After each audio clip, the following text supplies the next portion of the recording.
আসসালামু আলাইকুম। প্রবাস সংবাদে আমন্ত্রণ জানাচ্ছি হৃদয় হোসেন। শুরুতেই জানিয়ে দিচ্ছি প্রবাস সংবাদ শিরোনাম।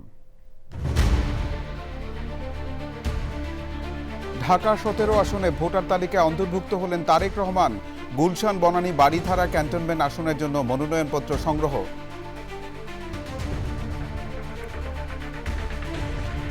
মিয়ানমারে ২০২১ সালে সামরিক অভ্যুত্থানের পর প্রথম জাতীয় নির্বাচনে ভোট গ্রহণ, সেনা সমর্থিত ইউএসডিপির জয় নিশ্চিত বলে ধারণা।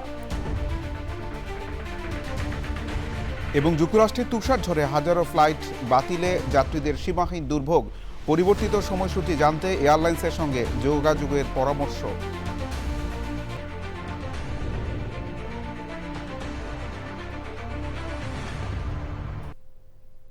সংবাদ শিরোনামগুলো জানাচ্ছিলাম। এখনকার সংবাদ আয়োজন একই সঙ্গে চ্যানেলে ইউটিউব চ্যানেল এবং চ্যানেল আয়ের ওটিটি প্ল্যাটফর্ম আই স্ক্রিনে লাইভ স্ট্রিম হচ্ছে। ঢাকা ১৭ আসনের ভোটার তালিকায় অন্তর্ভুক্ত হলেন বিএনপির ভারপ্রাপ্ত চেয়ারম্যান তারেক রহমান। ভোটার তালিকা আইনের ১৫ ধারা অনুযায়ী তাকে ভোটার তালিকায় অন্তর্ভুক্তের অনুমোদন দিয়েছে নির্বাচন কমিশন। এর মাধ্যমে সংসদ নির্বাচনে প্রার্থী হতে বিএনপির ভারপ্রাপ্ত চেয়ারম্যানের আর কোনো বাধা থাকল না। নাজিব বেগের রিপোর্ট। দীর্ঘ ১৭ বছর প্রবাস জীবন শেষে দেশে ফিরে শনিবার নির্বাচনের প্রশিক্ষণ ইনস্টিটিউটে গিয়েছিলেন বিএনপির ভারপ্রাপ্ত চেয়ারম্যান তারেক রহমান। সম্পন্ন করেন ভোটার নিবন্ধন কার্যক্রম। ঢাকা ১৭ আসন থেকে ভোটার আবেদন করেন তিনি। শনিবারই তারেক রহমানের এনআইডি প্রস্তুত হয়। তবে ভোটার তালিকায় অন্তর্ভুক্তির জন্য অপেক্ষা ছিল নির্বাচন কমিশনের অনুমোদনের। বিকালে তারেক রহমান ভোটার তালিকায় অন্তর্ভুক্ত হয়েছেন বলে জানায় ইসি। রোববার দুপুরে আগারগাঁওয়ে নির্বাচন ভবনে প্রধান নির্বাচন কমিশনারের সঙ্গে সাক্ষাৎ করে বিএনপির প্রতিনিধি দল। পরে দলের স্থায়ী কমিটির সদস্য নজরুল ইসলাম খান বলেন, জামাতের সাথে জোট গঠনে এনসিপির সিদ্ধান্ত তাদের ঘোষিত আদর্শের সঙ্গে যায় না। তাদের এই সিদ্ধান্ত না, তাদের এই ভাবনার সঙ্গেই দ্বিমত পোষণ করে তাদের অনেক নেতৃবৃন্দ দল ছাড়ার ঘোষণা দিয়েছেন। অর্থাৎ মনে হয় যেন তাদের ঘোষিত আদর্শ বা ঘোষিত ভাবনার সঙ্গে তাদের এই নতুন চিন্তা এটা বোধহয় যাচ্ছে না আর কি। আরপিওতে না থাকা সত্ত্বেও মনোনয়নপত্র জমা দেওয়ার কাগজপত্রে সন্তানের সম্পদের হিসাব জমা দেওয়ার বিষয়টি জটিলতা সৃষ্টি করছে। এ বিষয়ে সিইসির সঙ্গে আলোচনা হয়েছে বলেও জানান তিনি। নাজিব বেগ, চ্যানেল আই, ঢাকা। গৃহযুদ্ধ আর তীব্র বিতর্কের মধ্যেই মিয়ানমারের সাধারণ নির্বাচনের প্রথম ধাপের ভোট গ্রহণ সম্পন্ন হয়েছে। জান্তা সরকারের অধীনে ভোট গ্রহণে একদিকে যেমন ছিল কম ভোটার উপস্থিতি, অন্যদিকে আন্তর্জাতিক মহলেও আছে নানা সমালোচনা। এমনকি জান্তা সরকার বিরোধী দলগুলোকে নির্বাচনে অংশ নিতে না দেওয়ায় সেনা সমর্থিত দলের এক প্রকার জয় নিশ্চিত। বিস্তারিত সুব্রত গাইনের রিপোর্টে। মিয়ানমারে গণতন্ত্রপন্থী নেত্রী অং সান সুচির নেতৃত্বাধীন নির্বাচিত সরকারকে ২০২১ সালে সামরিক অভ্যুত্থানের মাধ্যমে ক্ষমতাচ্যুত করার পর দেশটিতে আয়োজিত প্রথম সাধারণ নির্বাচন। গৃহযুদ্ধ, দমনপীড়ন, বিশ্বাসযোগ্যতা ও সংকটের মধ্যেই ৩৩০টি নির্বাচনী এলাকার মধ্যে প্রায় ১/৩ ভোটগ্রহণ অনুষ্ঠিত হয়েছে। কম ভোটার উপস্থিতি ও রাজনৈতিক টানাপোড়েনের মধ্যেই জান্তা সরকার বলছে নির্বাচন সুষ্ঠু হয়েছে। এই ভোট দেশটিতে রাজনৈতিক স্থিতিশীলতা ফিরিয়ে আনবে। রোববার প্রথম ধাপে ভোট গ্রহণ হয় সীমিত এলাকায়। আগামী ১১ ও ২৫ জানুয়ারি আরও ২ ধাপে ভোট হবে, যদিও অনেক এলাকায় সরকারের পূর্ণ নিয়ন্ত্রণে নেই। কয়েকটি রাজনৈতিক দলের নেতাকর্মীদের বিনা শর্তে জেল থেকে মুক্তি দিলেও নোবেলজয়ী অং সান সুচি এখনও আটক রয়েছেন। তবে জান্তা বিরোধী কোনো দল এই নির্বাচনে অংশ নিতে পারেনি। এছাড়া সুচির নেতৃত্বাধীন ন্যাশনাল লীগ ফর ডেমোক্রেসিকে ভেঙে দেওয়া হয়েছে। রাজধানী নাইপিদোতে ভোট দেন জান্তা প্রধান মিন অং হেলাইং। ভোট দিয়ে সাংবাদিকদের বলেন, সংসদে বসলে নিয়ম অনুযায়ী রাষ্ট্রপতি নির্বাচিত হবেন। Subrata Gain, channel I. যুক্তরাষ্ট্র জুড়ে ভয়াবহ তুষারঝড় শুরু হয়েছে। এই অবস্থায় হাজার হাজার ফ্লাইট বাতিল করা হয়েছে। বিবিসি জানিয়েছে, ফ্লাইট ট্র্যাকিং ওয়েবসাইট ফ্লাইট আওয়ারের তথ্য অনুযায়ী শুক্রবার একদিনেই যুক্তরাষ্ট্রে ১,৬০০টি ফ্লাইট বাতিল হয়েছে। 7,400 ফ্লাইট দেরি করে ছেড়েছে। তুষারঝড়ের প্রভাব New York, Liberty, John F Kennedy ও লা গার্ডিয়ার মতো বিমানবন্দরে সবচেয়ে বেশি পড়েছে। এছাড়া বোস্টন ও শিকাগো এবং কানাডার টরেন্টোতেও তুষারঝড়ের প্রভাব পড়েছে। দেশটির বিমানবন্দরগুলো সামাজিক যোগাযোগ মাধ্যমে দেওয়া পোস্টে ভ্রমণকারীদের ফ্লাইটের সময়সূচি জানতে এয়ারলাইন্সের সঙ্গে যোগাযোগের পরামর্শ দিয়েছে। কুয়েতে রেস্টুরেন্ট ও ক্যাফেতে আর পাওয়া যাবে না এনার্জি ড্রিঙ্কস। জনস্বাস্থ্য সুরক্ষায় এই সিদ্ধান্ত নিয়েছে কুয়েত সরকার। নতুন নির্দেশনায় বিক্রি, বিজ্ঞাপন সবকিছুর উপরই এসেছে কড়াকড়ি।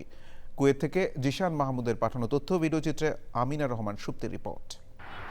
কুয়েতের স্বাস্থ্য মন্ত্রণালয় এনার্জি ড্রিঙ্কস বিক্রির উপর জারি করেছে কঠোর নিষেধাজ্ঞা। বুধবার জারি করা নির্দেশনা অনুযায়ী এখন থেকে রেস্টুরেন্ট, ক্যাফে ও ফুড ট্র্যাকে এনার্জি ড্রিঙ্কস বিক্রি সম্পূর্ণ নিষিদ্ধ। শুধু তাই নয়, ছোট মুদির দোকান বা বাকালা এবং অনলাইন ডেলিভারি অ্যাপের মাধ্যমেও কেনা যাবে না এই পানীয়। তবে নিয়ম মেনে বিক্রির অনুমতি থাকবে নির্দিষ্ট কিছু সমবায় সমিতির দোকান, হাইপার মার্কেট এবং সুপারমার্কেটে। নতুন নিয়ম অনুযায়ী 18 বছরের নিচে কোনো ব্যক্তির কাছে এনার্জি ড্রিঙ্কস বিক্রি করা যাবে না। এছাড়া একজন প্রাপ্তবয়স্ক ব্যক্তি দিনে সর্বোচ্চ 250 মিলির 2 ক্যান এনার্জি ড্রিঙ্কস পান করতে পারবেন।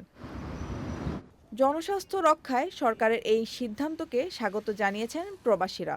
বলা হয়েছে এখানে যে 18 বছরের নিচে যারা আছে তাদেরকে যে এনার্জি ড্রিঙ্ক বিক্রি করা কি সম্পূর্ণ নিষিদ্ধ, এবং 18 বছর উপরে মানে বিক্রি করা যাবে, কিন্তু সারাদিনে 250 মিলির মাত্র দুটো। যেগুলোতে ক্যাফিনের মাত্রা বেশি থেকে সম্পূর্ণ নিষিদ্ধ করা হয়েছে। এখানে রেড বুল থেকে শুরু করে বহু যে এনার্জি ড্রিঙ্কসগুলো পাওয়া যায়, যেগুলোতে সম্পূর্ণ প্রকার নিষিদ্ধ করা হয়েছে। কুয়েতের স্বাস্থ্য মন্ত্রণালয় বাকালা, ছোট ক্যাফে, রেস্টুরেন্ট, ছোট কফি শপ, কোথাও এগুলো বিক্রি করা যাবে না কুয়েতের কারণে। এখন এই বৃহস্পতিবার দিন থেকে রুল জারি হয়ে গেছে। এনার্জি ড্রিঙ্কসের সব ধরনের বিজ্ঞাপন ও স্পন্সরশিপ নিষিদ্ধ করা হয়েছে। প্রতিটি ক্যানের গায়ে স্বাস্থ্য ঝুঁকি সংক্রান্ত সতর্কবার্তা রাখা বাধ্যতামূলক করেছে সরকার। Amina Rahman Supti, Channel I. ইটালির পুলিশ হামাসের জন্য অর্থ সংগ্রহের অভিযোগে 9 জনকে গ্রেফতার করেছে। পুলিশের দাবি, তারা 2 বছরের বেশি সময় ধরে প্রায় 7 মিলিয়ন ইউরো ফিলিস্তিনি বেসামরিক নাগরিকদের জন্য মানবিক সহায়তার নামে সংগ্রহ করে এবং একটি জটিল নেটওয়ার্কের মাধ্যমে হামাসের কাছে পাঠায়। তদন্তে দেখা যায়, সংগৃহীত অর্থের 71% বেশি হামাসের সামরিক কার্যক্রম ও সংশ্লিষ্ট পরিবারগুলোর সহায়তায় ব্যবহৃত হয়।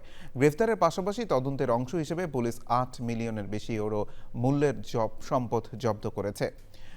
গ্রেফতারদের মধ্যে একজন ইটালিতে ফিলিস্তিনি সংগঠনের সভাপতি মোহাম্মদ হান্নুন, তবে তিনি এই অভিযোগ অস্বীকার করেছেন। মধ্য আমেরিকার দেশ গুয়াতেমালায় সড়ক দুর্ঘটনায় কমপক্ষে 15 জন নিহত এবং 19 জন আহত হয়েছেন। শনিবার দেশটির পশ্চিমাঞ্চলে ইন্টার আমেরিকান হাইওয়েতে একটি যাত্রীবাহী বাস গভীর খাদে পড়ে এই হতাহতের ঘটনা ঘটে।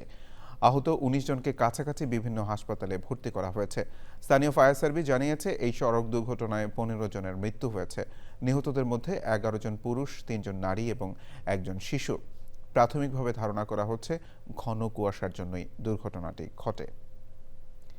বিদায়ী বছরের অর্জন ও নতুন বছরের সুন্দরের প্রত্যাশায় কুয়েতে জনতা গ্রুপ ও বাংলাদেশ প্রেস ক্লাব কুয়েতের শুভেচ্ছা বিনিময় সভা হয়েছে। শুক্রবার কুয়েত সিটির রাজবাড়ী হোটেলে জনতা গ্রুপের আয়োজনে অনুষ্ঠানে সভাপতিত্ব করেন প্রতিষ্ঠানের জেনারেল ম্যানেজার মোহাম্মদ শাকের। জ্যেষ্ঠ কর্মকর্তা মোহাম্মদ এমদাদ হোসেনের সঞ্চালনায় অনুষ্ঠানে জনতা গ্রুপের দীর্ঘ ব্যবসায়িক সাফল্য নিয়ে আলোচনা হয়। বক্তারা বলেন, মধ্যপ্রাচ্যে বাংলাদেশি পণ্য আমদানিতে জনতা গ্রুপ একটি অনন্য দৃষ্টান্ত স্থাপন করেছে।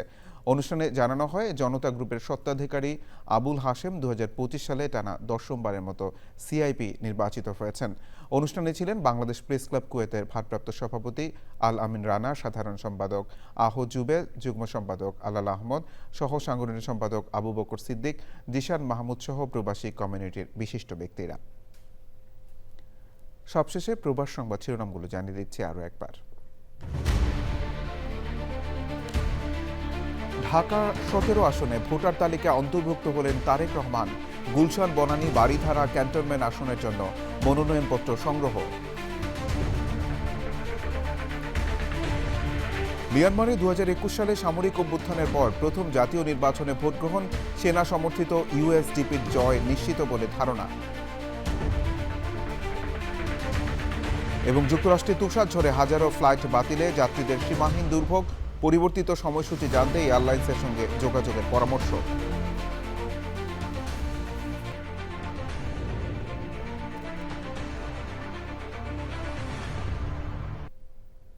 চ্যানেল আই সর্বশেষ সংবাদ জানতে ভিজিট করুন চ্যানেল আই অনলাইন.com-এ যুক্ত থাকুন আমাদের সোশ্যাল মিডিয়া প্ল্যাটফর্মগুলোর সাথে। ধন্যবাদ সবাইকে।